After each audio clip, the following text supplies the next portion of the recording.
Other than maybe backgrounding in the deadlift, I don't think there's anything that sparks or triggers the form and injury police on the internet more than knee cave and valgus. You see any post that anyone's knee just slightly moves, and you know you're gonna get someone on King of the Lifts making sure to point that out and how they're probably gonna tear the ACL in their lifting career.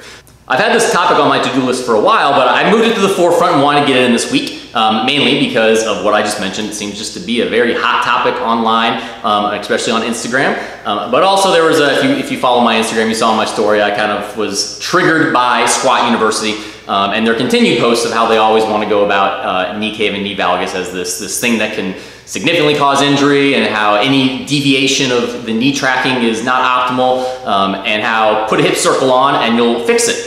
Which I'm going to disagree with all three of those. I don't think any of those are correct, and this video is really going to cover what I think are the potential reasons why we have knee cave or knee valgus, and then giving some ideas of how we can kind of go about fixing that.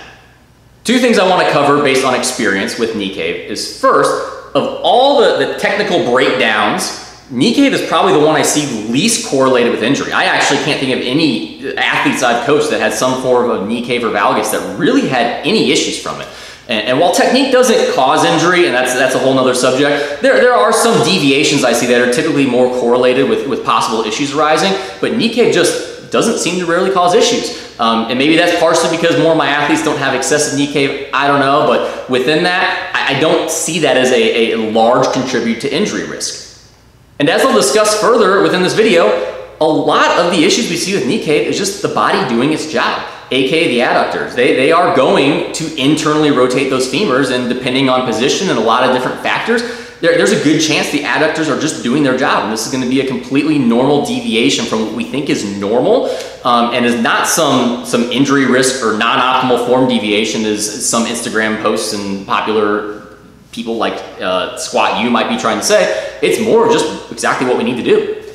If knee cave is an issue, there's a simple two questions we need to ask. Does it cause pain or injury?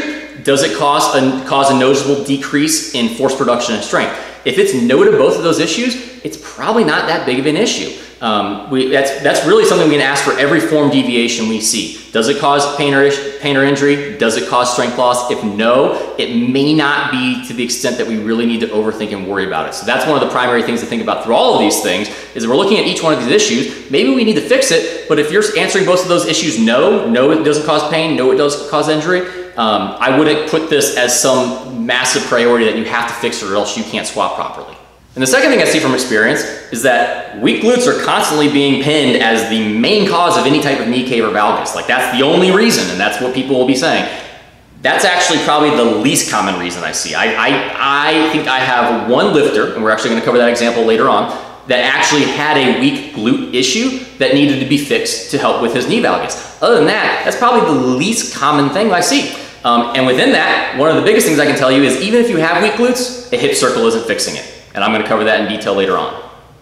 And like with many of the form issues, if you watch my other videos, while there's going to be 6 potential causes that I'm going to go through, a lot of these are going to overlap and going to have correlation with each other. We might see multiple of these present with each one. They're not usually just always independent of each other.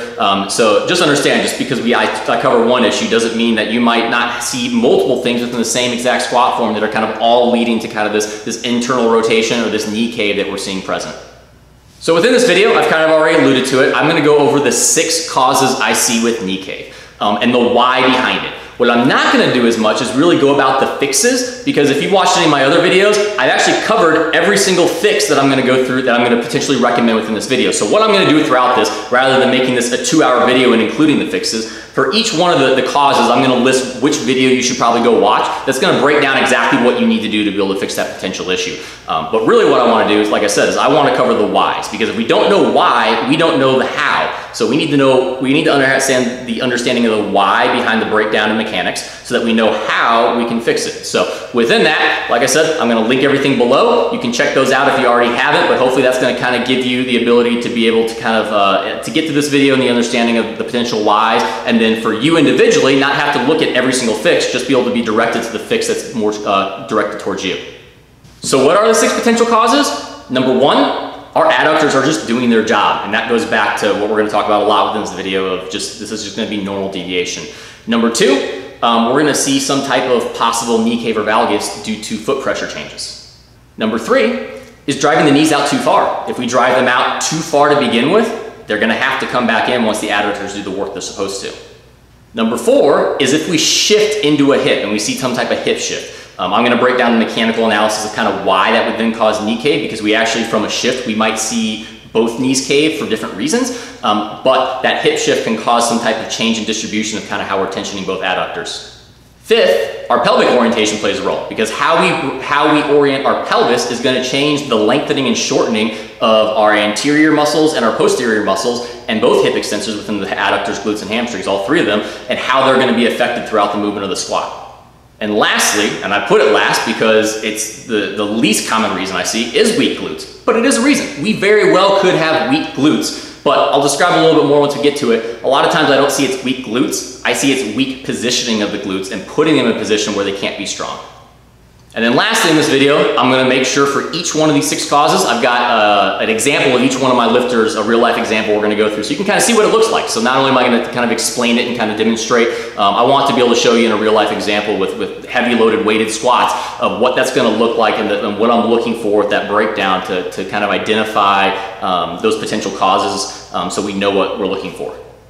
As mentioned, there's many reasons why we potentially would have our knees caving, but the absolute #1 reason that overrides all other things we're going to talk about is the adductors are just doing their job. If you've watched my other video, and I'm going to link this below, with the drive the knees forward and stop sitting back video, when we are at the bottom of our squat, our primary hip extensor from the bottom to about that just slightly above parallel is our adductors. They're primarily helping to extend the hip. It's not until kind of that above parallel that our glutes and hamstrings take over as that primary hip extensor. So if our adductors are the primary hip extensor, even though they're trying to extend the hip, they still have a function of internally rotating and abducting the femurs. So when we go down, if for whatever reason it be, and the adductors need to do their job, there may be some slight deviation of internal rotation with the knees because the adductors are just doing what they're supposed to do. They're helping to extend the hip, and they're going to slightly start to internally rotate the knees because they're being a primary mover of the squat and having to do their job. An extreme example of this, and most of you probably have seen this, and she probably gets the most flamed on and triggered on King of the List, is Amanda Lawrence. She obviously has a great deal of internal rotation with her knees in the squat, but there's a reason why everyone comments and says, oh, she's going to get injured, and then she just never does. Probably because her adductors are just incredibly strong, and they're doing exactly what they're supposed to allow her to squat these world record weights. There's some other things I'll kind of cover kind of potentially for her, why she might also have a little bit more of excessive knee valgus, but it's not causing injury for her. It's obviously not really causing any kind of strength loss. It's just her adductors doing exactly what they're supposed to do, which is extending the hip, but also it's just the effects from that is the internal rotation, that slight abduction of the knees. And what we see is both sides, and that's one of the key there. A lot of the other issues we'll kind of talk about, we might see both sides happening, but more so the other issues are going to be more correlated to just seeing like kind of one side, the deviation with the knee valgus. When it's more just the adductor doing what they're supposed to, we're going to more see just both knees going together, and we're going to see this kind of equal distribution of internal rotation to then kind of coming back out towards the top of the squat. And that's typically what we see. We typically see knees tracking, we see them come in a little bit, and then up top, when the glutes start being the primary hip extensor and the adductors start to lay off, we see those knees kind of travel back out. And that's, again, just working through the normal mechanics of a squat range of motion. We have to understand that different muscles during different parts of the squat are having different effects and different primary roles. And so when that primary role changes, we're going to see differences with the other joints having to move around because of the effect of that. So as I mentioned, if you want a little bit more of a breakdown of kind of, I don't want to say the fix, because we're not even going to try and fix this issue, because like I said, this is just normal form and deviation of it, of what's going to happen when the adductors are doing what they're supposed to do. But if you want a little bit more of the biomechanical breakdown of it, make sure to go to the description box below to the drive the knees forward and stop sitting back video. And in that, I give a much more descriptive explanation of kind of what we're doing throughout the squat, how the adductors' roles are contributing, and why we might have that internal rotation. The next reason is foot pressure. And this is the one that I probably see most often in lifters who I would consider having good technique, but just kind of have some single leg deviation where we see a little bit of knee cave or valgus. Because anytime we change foot pressure, that's also going to change the tension and force distribution going up the chain in our legs. So it's very important that we're able to maintain proper foot pressure to be able to then have everything else up the chain be able to move in unison correctly. So when we have improper foot pressure, and we have some type of pronation of the foot where we start biasing towards the inside of the foot, like I mentioned, that's going to change tension distribution going up the chain, and we're going to start biasing and producing more force to that adductor. And just naturally, you can just be standing here. I'll show you. Just standing here, if you go down the squat and you rotate and you just kind of push the inside, you'll notice as soon as you go to push, your knee's going to want to pull in. Even right here, just standing, if I just kind of rotate my foot in and go to the inside of the foot and I push, as soon as I push, you're going to see this internal rotation and collapse, because it's just how we're biasing. If we're going to the outside of the foot, we're going to find ourselves biasing more towards our abductors and our glutes. So how we change that foot pressure is going to have a large degree on kind of what's going to happen going up the chain, as I mentioned. There may be multiple reasons why we see this within a lifter and why they start to kind of pronate on the one foot or even both feet. It could be because of just general lack of understanding of proper rooting and foot pressure, so they aren't very good at being able to control their foot position just to maintain that medial aspect. Because what we want to do is maintain kind of control medially, so we're not over-pronating, we're not over-supinating, we're just kind of in between so that the adductors and then those external rotators and the glutes can be able to kind of work in unison. Even though they're kind of fighting against each other a little bit, instead of biasing one way or the other, so the other's kind of trying to pull back the opposite way, just kind of stay in between the two. Just like if we're trying to descend in a squat, we're trying to maintain a vertical bar pass so we don't kind of shift back and forth and create this wave effect. The same thing is happening in front to back in regards to what our knees and our feet are doing, is we're trying to just be able to maintain this medial component going down through that femur, through that tibia, through that foot, so we're just driving straight through and not creating this distribution of torque. The other reason could be ankle mobility. Again, one of the reasons I wear some heeled shoes. I don't have adequate ankle mobility to squat barefoot in flats. So if I was to be in barefoot in flats, I'm gonna end up maxing out my ankle range of motion, have some pronation, probably bias towards that inside of the foot, and then start to bias towards the adductor and start seeing a little bit more of knee cave and valgus because of that. So we have to have the proper shoe, we have to have the, I cover this more in some of my other videos on ankle mobility, that I don't typically try and fix ankle mobility because most of us already kind of are maxing out our genetic end range. It's more of being able to position ourselves correctly through 1, the proper shoe, 2, the proper bracing and pelvic orientation, and then 3, proper squat mechanics to be able to make sure that we don't need to have more dorsiflexion past our natural range. So just looking at generally kind of how this looks, as I kind of already demonstrated, is what we're going to see is we're going to see someone go down into a squat. They look fairly good. We're going to see one foot kind of pronate in, and then as they push to the bottom, we might even see that pronation start the internal rotation even before, but then as we push to the bottom, we're going to really see it kind of roll in because again, we're tensioning in that adductor. We're putting more bias towards that. So we're going to see just the adductor doing its job. The adductor isn't doing anything that it's not supposed to. The root issue comes from just what our foot is doing that then tells our adductor to do more of the role that we don't want it to. To be able to fix this, I would definitely recommend going down in the description box below. I have the entire video breaking down foot rooting and foot pressure, ankle mobility, all those things to be able to figure out kind of what you need to do to find the best medial foot pressure over your midfoot, not only front to back, but side to side, so that we're not biasing in the supination or pronation and able to kind of be able to optimally transfer force from the floor into the bar. And coming back around to my first example, when I talked about Amanda Lawrence and just the natural internal rotation and knee valgus she has, she, 1, just tends to bias towards those adductors because they're insanely strong. But 2, you will see on both sides, she has some fairly even pronation of her feet, and you'll see that, and that's going to cause to a greater extent. Again, I'm not even saying anything she does is wrong. I'm just trying to explain why we see that, and instead of saying that's bad, that's going to injure her, let's understand kind of what's happening within the squat. So as I mentioned, I typically will see this more one side versus the other, but you also will see this just depending on the person. Like Amanda Lawrence, you might see both sides evenly, but it just depends on each person. But we really just want to kind of look at that foot pressure and see if we're able to maintain that medial component and just mid-foot pressure versus wanting to bias into the inside of the foot, which is then going to start to cause a little bit more internal rotation of the knees. If foot pressure is the primary reason that I would consider lifters that I consider having good technique, having some form of knee cave, the issue I would say that I see more of what I consider lifters with non-optimal technique having knee cave is from those who tend to really cute drive the knees out. The drive the knees out, sit back kind of stance that really over bias into our posterior chain. And this leads back to a lot of the things I've already talked about, is that the adductors have to do their job. If the adductors are going to have to be our primary hip extensor coming out of the bottom of the squat, and that they're going to have some type of force with internal rotation, If we are trying to over bias out with our knees and drive them out far, when the adductors go to do their job, they're just going to naturally pull that back in, and they're going to tend to pull it back in further than they would if we were not biasing, over biasing. It's kind of like on the squat. If you've watched some of my other videos, if we sit back too far, we're going to then shift more forward the opposite way because we're not going to be able to stop that momentum. We're going to get carried past that midline because of this horizontal force not happening. The same thing happens here. If we drive our knees out excessively, when they rotate back in, they're probably going to rotate back in even further because now we're having to not only fight the antagonistic muscles, we're having to try and fight this force of the overcompensation. So we're going to tend to see even more internal rotation if we really force the knees out too much. And the fix for this is getting away from that stereotypical drive the knees out and sit back type of squat. I would direct you to the link below. As I mentioned before, I have that drive the knees forward, stop sitting back video that's going to really break down everything you need to know of how we can fix that knee cave by not over biasing by driving the knees out into external rotation.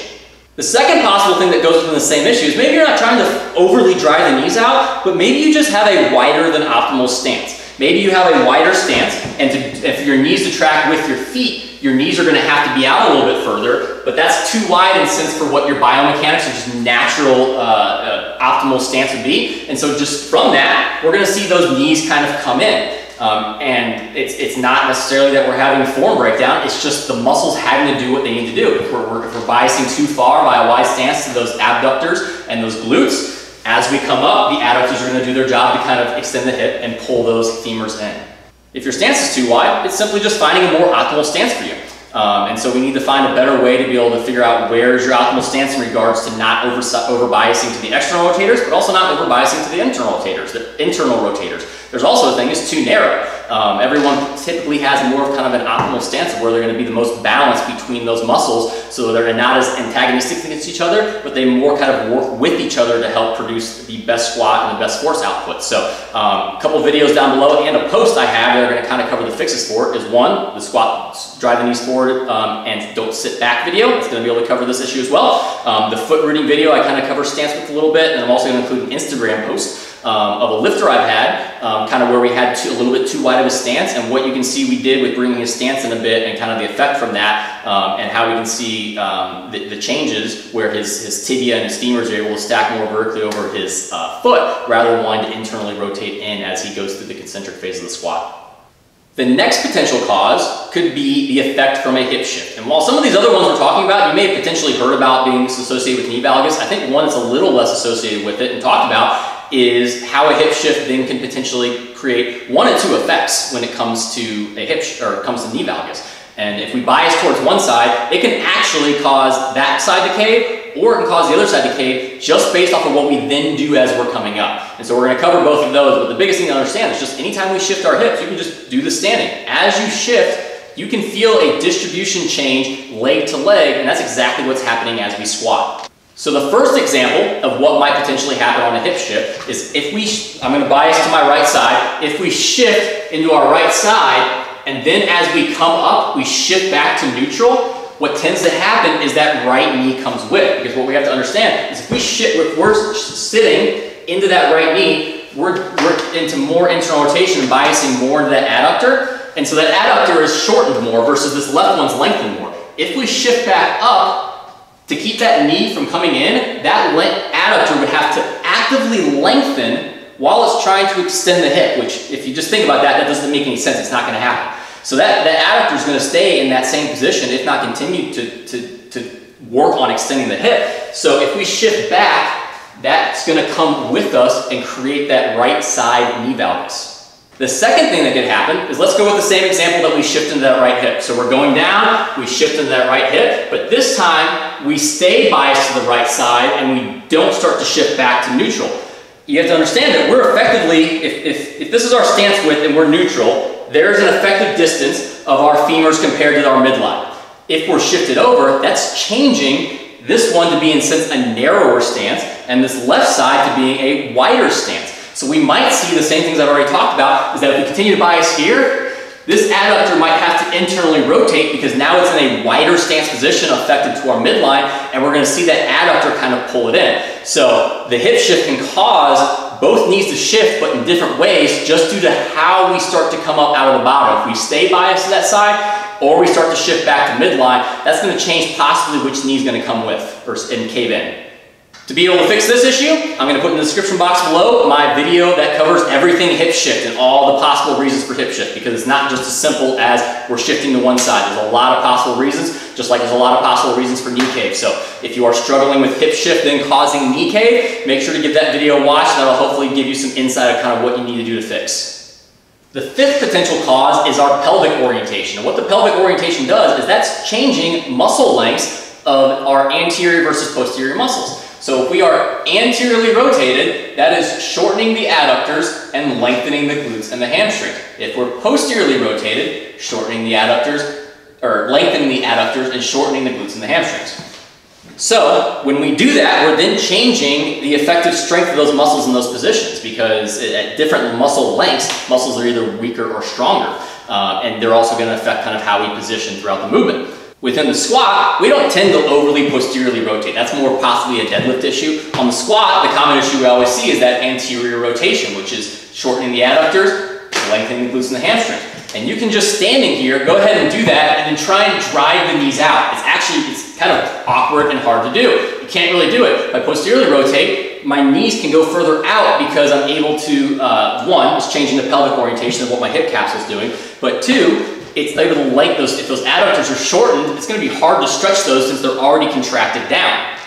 So when it comes to pelvic orientation, the common thing we see, especially coming up from the squat, is we see that kind of torque squat. We see as you come up, the pelvic kind of rotates, and from that, it's going to pull those adductors in, and it's going to continue to shorten over bias to them. And there's two possible reasons we might kind of get pushed into this position, this anterior rotation. The most common reason we get in kind of this torque squat anterior rotation is from improper bracing. We're not allowing our abdominals and our obliques and the rest of those stabilizing muscles like our hamstrings to be able to control our pelvic orientation throughout the squat, and we're allowing those abdominals to lengthen and contract and go back and forth and not properly bracing throughout the movement. So that's the one I see the most as the common issue when it comes to kind of this pelvic orientation then causing this internal rotation and knee cave. For that, description box below, we have my video on low bar bracing in the squat, which really applies to any squat, whether it's a safety bar or a high bar squat. The bracing mechanics that I discussed in that video are going to be universal within those to help to make sure we're able to control our pelvis, create this neutral position,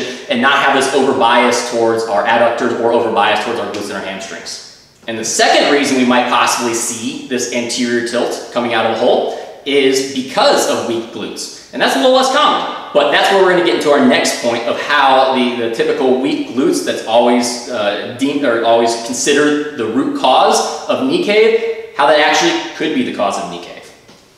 So we've finally arrived to our sixth potential cause, which is weak glutes. And while this is typically considered the main cause, I'm putting this at the bottom because I see it as the least likely reason why you're having any type of knee cave or valgus, and more than likely it's actually more of a positioning error than your glutes are truly weak. When it comes to weak glutes, there's usually two signs of kind of what I'm looking for. The first is what I already discussed, is we see kind of this torque coming out of the squat. And what that is from is possibly the adductors being so overly strong that the glutes can't fight against them. Because what the glutes are actually doing there is they're not the primary hip extensor yet. Once we get to that above parallel, they kick in are the primary hip extensor. While the adductors are the primary hip extensor, those glutes and those hamstrings are trying to be antagonistic to make sure that we don't roll too far forward. Just like the quad to the hamstring, when we're trying to flex the knee, the hamstring is actually in a sense fighting the quad, but we want to provide the right amount of that because we don't want to over bias the hamstring, because then that's going to actually create more force and more tension against the quad extending, where if we don't have enough, then the knee isn't stable. So we have to find this perfect distribution where the hamstrings and the glutes don't overpower the adductors, but they do enough to be able to control that pelvic position, so that when we're here, we have that easy lockout with our glutes and our hamstrings. So what we typically see on this torque squat is we get in this anterior position, we lengthen our glutes and our hamstrings, so now we're in a really weak position, and people will actually kind of get stuck here versus that just above parallel sticking point. They'll get stuck here because their glutes have to then rotate back under from that weak position. So that goes back to, is our glutes actually weak, or are we just putting them in a weak position? How we can kind of know the answer to that is based on the descent. If during the descent we're already biasing into anterior rotation, you're pretty much going to guarantee that you're going to bias back into anterior rotation coming up. Typically what you're going to see, you're going to see someone puff their chest up, they rotate back with their butt, they go down, and when they get to the bottom, just naturally because of what the femur and the pelvis has to do, they start to kind of rotate into neutral, and we kind of see this butt wink that really isn't a butt wink, it's just more a return to neutral. But because they don't have any proper bracing to kind of hold that there, it's then just going to rotate back up. That's poor positioning. That isn't weak glutes. Where I would consider this weak glutes is if everything looks really good going down. We're in proper position, we're neutral, everything's controlled properly, but no matter what we do, as soon as we come up, we rotate and we anteriorly rotate. That's where I potentially see weak glutes being an issue if we can control the eccentric with everything positioned properly, but on the concentric, we can't use those glutes and hamstrings to continue to maintain that pelvic position.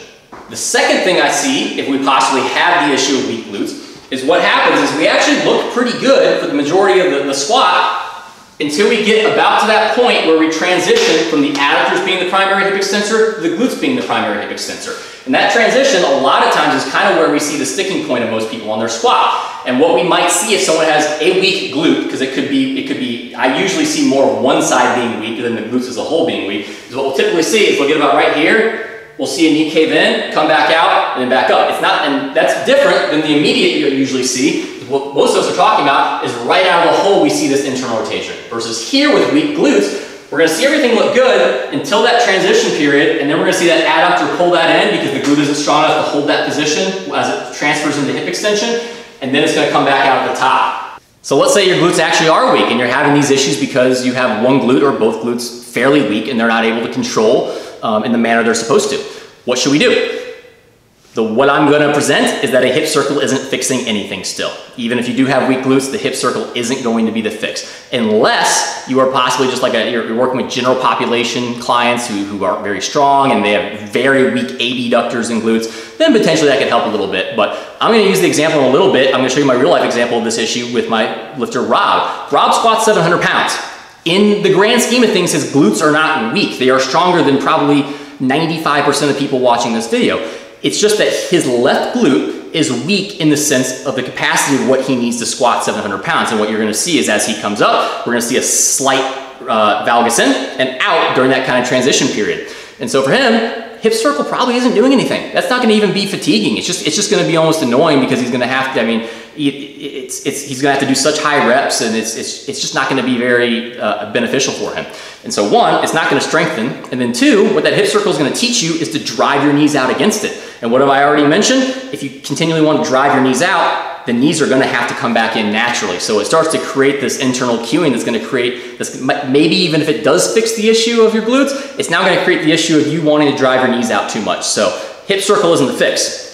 For Rob, what is the fix? Let's unilaterally strengthen his glutes. So when I first started coaching him with like a Bulgarian split squat or a dumbbell reverse, or like reverse lunges with dumbbells, maybe he could use 30 or 40 pounds and that was pretty tough for him and he wasn't very stable with that. We really hammered those. And now he's able to do 100 plus pounds with those, no issue. And we see a lot stronger glute on his left side and much more stable from actually doing something that was loading that to the capacity that was going to strengthen him, unlike a hip circle will. So if you want to make noticeable changes to weak glutes, you need to strengthen your glutes with heavier loading. And one, a squat is actually a great thing to strengthen your glutes. A deadlift is a great thing to strengthen your glutes. But if you're still having probably more of asymmetry, which is more likely the issue, I don't think your glutes are usually weak as a whole. Usually you're going to have some asymmetry of one glute being possibly more dominant than the other.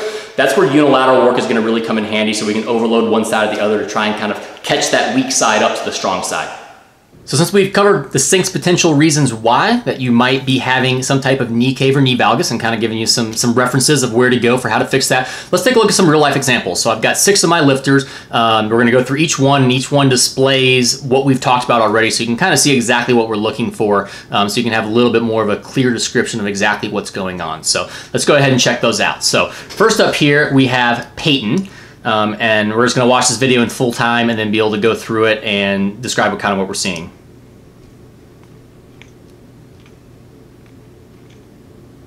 So what we see here is we obviously see some internal rotation and knee cave on both sides as he comes up. But this goes back to reason 1. His adductors are just doing their job. So we don't really see, I mean, his foot is very stable here. He doesn't really shift too much. And we see both knees just kind of internally rotate as he comes up. And then you can see they start to push a little bit back out here when his glutes take over for hip extension. So with this, there's absolutely nothing wrong with anything we see here. This is just normal deviation from that midline because his adductors are having to grind through. As you can see here, a 606-pound squat. That was a big PR at the Arnold. This is zero form breakdown in my opinion. This is just truly just his adductors doing their job and what's going to happen at a near maximal attempt. So next up, we have Patrick, and this is going to be the example of foot pressure. So Patrick overall has a very good squat. We'll see though, if we're looking at his right leg here, a little bit of deviation from that midline with that knee. And we got 2 reps here, and you'll see a little bit even more on that second rep.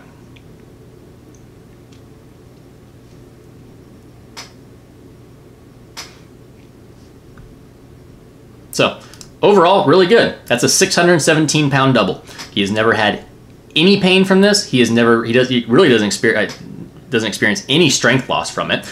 We have worked on it to an extent. We talk about foot pressure a little bit, but when we get to these maximal weights, it just kind of happens. But we can see here, he starts to bias that right foot into pronation a bit. He starts a little bit more medial at this point, but as he goes down, he starts to bias in. And then we can see this knee starts to shift in. Even this one comes in a little bit, but that's more just normal deviation from that adductor doing its job. We see more coming from this right side because of that inside foot pressure. It comes up, walks out, no problem. And we'll see the same thing on the second rep. Again, right there, you can really see it right there. Foot pronates in, knee comes in with that, biases into that adductor, locks it out, no problem. So again, this is another example of if it caused pain, an injury, or it caused strength loss, we probably worry about this a little bit more, but for Patrick, it causes neither. His strength is fine, and it causes no pain or any issue, so that is just a completely okay normal deviation that maybe on times away from meet when we're using less maximal loads, we'll work a little bit more on foot pressure to see if we can improve that a little bit. But usually come competition time, we start seeing this always come back up for him because it's just kind of just what happens at these maximal loads when he has to really sink down and get depth. All right, next up, we've got another Peyton. Here is Peyton's old squat, I'll say. This is kind of what it used to look like, and you'll kind of, and this is going back into the drive the knees out or stance width too far. And for Peyton, it's a bit more of a stance width just being too wide. And if this was your issue, this is actually a post that I linked talking about Peyton and the changes we made after this with bringing his stance width in a little bit. So we can see there, he has a decently wide stance. He probably does drive his knees a little bit outside. You can see here, especially like they're pretty even with his feet, and then at the bottom, they start to drive outside of probably that midline of that foot. And so then just naturally, they both come in. Like it's not like one's coming in more than the other. They come into a very natural point. They stop there, and then boom, once we get to the point where the glutes take over a little bit more, they come back out a little bit. So pretty much, if you look at that post that I made with Peyton, all we did is pretty much say, okay, his knees want to internally rotate to this point. So what we did is we brought his stance to that point. So if this is his midline of his foot, we brought the midline of the foot more to here and lined it up more. And now we experience a lot less kind of internal rotation coming out of the bottom. And while this didn't cause pain and it didn't cause noticeable strength loss at lighter loads, we did notice some little bit of a breakdown when he got to max attempts, being able to grind out squats because he experienced a little bit more internal rotation, and it would be a little bit harder for him to grind out. So bringing that foot position in just helped to optimize his force transfer and allowed him to be able to grind out lifts a little bit better by stacking that knee a little bit better over the midfoot, as well as being a bit more in between the adductors and the abductors, so he wasn't over biasing externally to then have to come back in internally. Next up, we've got Matt. So I got 2 videos here to kind of show both, or to kind of give an idea of what's going on here. Matt is a great example of someone who has a hip shift that then causes the leg he shifts into to cave in as he comes back up. So here, you're not going on this video here, you're not going to really see the knee come in as much because this is really light, but this was a really good view we had of when his hip shift was fairly bad before we did some work on it to fix it. So So you can obviously see here, heavily shifts into that right side. If we're looking at, and since his midline, it's here, and so there's an obvious difference of that distance from this femur compared to this femur to his midline. And you can see even a little bit here, you can see that right knee come in. You can see him start to shift back to his middle, because that's the big thing here, is he doesn't stay over this side. He shifts into it and then shifts out of it, and that's what you'll really see here, is you're gonna see him shift into that right hip, and then he's gonna shift back this way, and you can see how that right adductor has to follow with as he shifts over. But then once he kind of evens out, everything comes back out again at that point where kind of the glutes take over and the adductors aren't as much of a hip extensor. So like I said, shifts into that hip, he shifts back over to the midline. He actually kind of tends to excessively shift back over, so it really kind of brings that adductor with, and then finishes neutral. So if you want to see another example, I didn't pull it up for a video, but if you actually go to the Instagram post I made for this, you'll actually see a video of my squat. And my old squat, back 3 or 4 years ago, I tended to really shift into my right hip, and then my left knee would cave in because I would stay over my right hip. Like I said, Matt's the example of he shifts in the right, but then he goes back left. I would stay over my right, and because of that, the effective distance of that side to my midline was creating this intense wide stance squat, and then that knee would cave in. So if you want to see a good example of that, make sure you go to my Instagram post and you'll see a video of kind of what's going on there. So next up, 5th reason is anterior tilt. So this is going to be very minute because I didn't have any good maximal load videos for Cassandra. But and it's going to be a little bit hard to see because it's from a front view, but she has a bit of an issue of anteriorly tilting as she's going down, and then anteriorly tilting as she's coming up, and you'll see kind of the adductors want to go with as she comes up. So, like I said, this is very minute. This is something that's, I mean, super minimal. Like I said, at maximal load, you'll see a little bit more, but you can see feet width, or she looks good there. I mean, overall, foot is stacked well, everything's stacked well. It's just if you saw from the side, she's a bit anteriorly rotated, and as she comes up, you can even kind of see it here. You can see how her chest is puffed up, and you can see her rotation. And then as she does that, you can see those knees start to come in a little bit from that midline, and then push back out. And so that kind of that anterior tilt going down and coming up is kind of causing those adductors to kind of over bias towards, or things to kind of over bias towards those adductors. And then the last one here is weak glutes. So we have Rob, which I talked about plenty already, but watch this left knee here.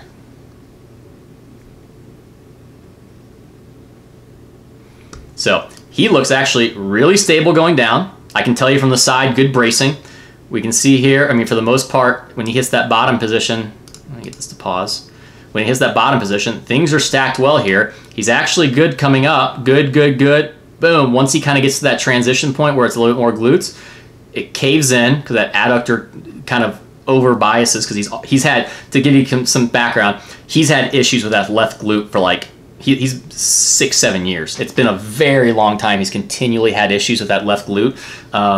And that was one of the main things when I started working with him about a year ago, about I think like 3 months before this meet. He was injured at that point. He actually had some pretty significant issues. And so we did a lot of stuff to be able to kind of strengthen that left side. You can see obviously right there, boom, shifts back out, locks out the lift. So that would be an example, like I said, of someone that I would say has a weak glute, which we knew even before seeing this, that his left glute was weak because it was constantly having issues and was noticeably weaker than the other side when he did unilateral work. So we did a lot of heavy loaded unilateral work to try and even that out. And since it's been much improved, and I honestly can't remember the last time he's told me he's had significant glute pain. He has little aches here and there, but it's probably been 9 months since he's actually had pain to the point of where it was affecting a lift very much. So there you go. That's the 6 potential causes of knee cave, looking at what could possibly kind of translate to those knees wanting to internally rotate in, which again, summarizing a lot of what I said, it's a lot of times just what the adductor is doing. It's just doing their job, and we're going to see a little bit of deviation from the norm, and most likely, as long as it's not causing injury, it's not causing pain,